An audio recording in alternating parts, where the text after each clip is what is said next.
Hari ini 25 Januari, pesta bertobatnya Santo Paulus Rasul.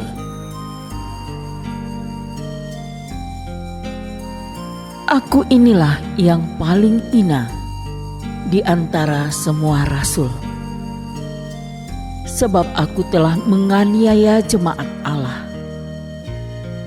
Tetapi karena kasih karunia Allah, aku adalah sebagaimana aku ada sekarang. Dan kasih karunia yang dianugerahkannya kepadaku tidak sia-sia. Sebaliknya, aku telah bekerja lebih keras daripada mereka semua.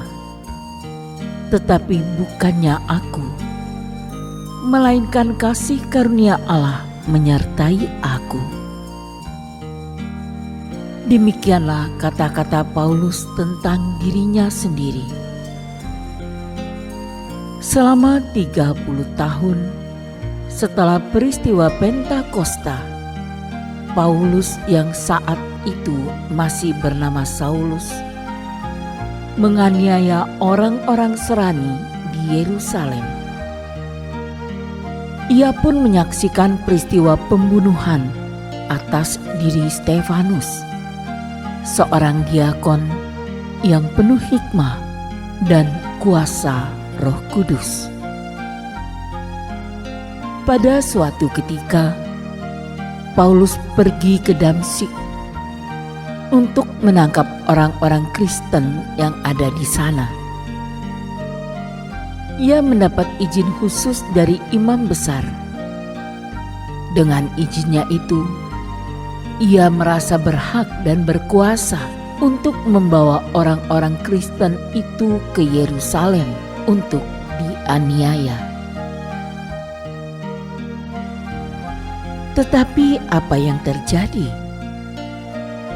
Di tengah perjalanan, ia dihadang oleh Yesus dengan suatu pancaran cahaya putih dari langit yang membutakan matanya. Paulus rebah ke tanah. Lalu berserulah Yesus dari dalam cahaya itu, "Saulus, Saulus, mengapakah engkau menganiaya aku?"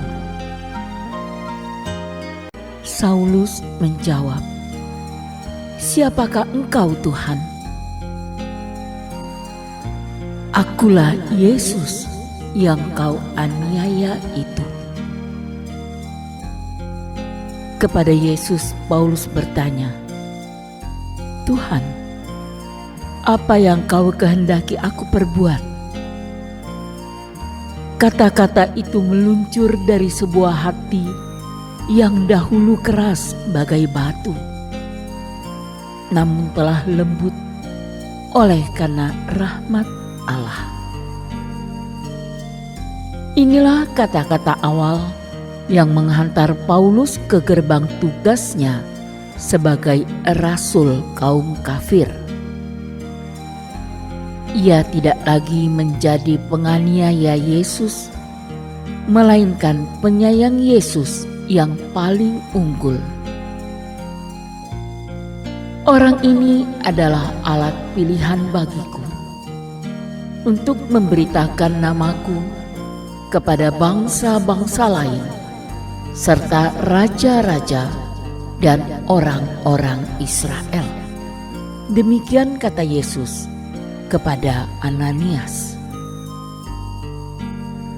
Paulus kemudian tampil sebagai seorang rasul yang besar pengaruhnya di kalangan bangsa kafir.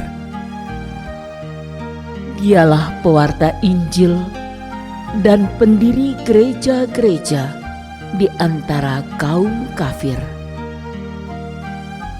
Pada pesta pertobatannya ini, patutlah kita mendoakan semua orang yang belum mengenal Yesus dan Injilnya, agar mereka pun peroleh keselamatan dalam Kristus Yesus serta kemuliaan kekal.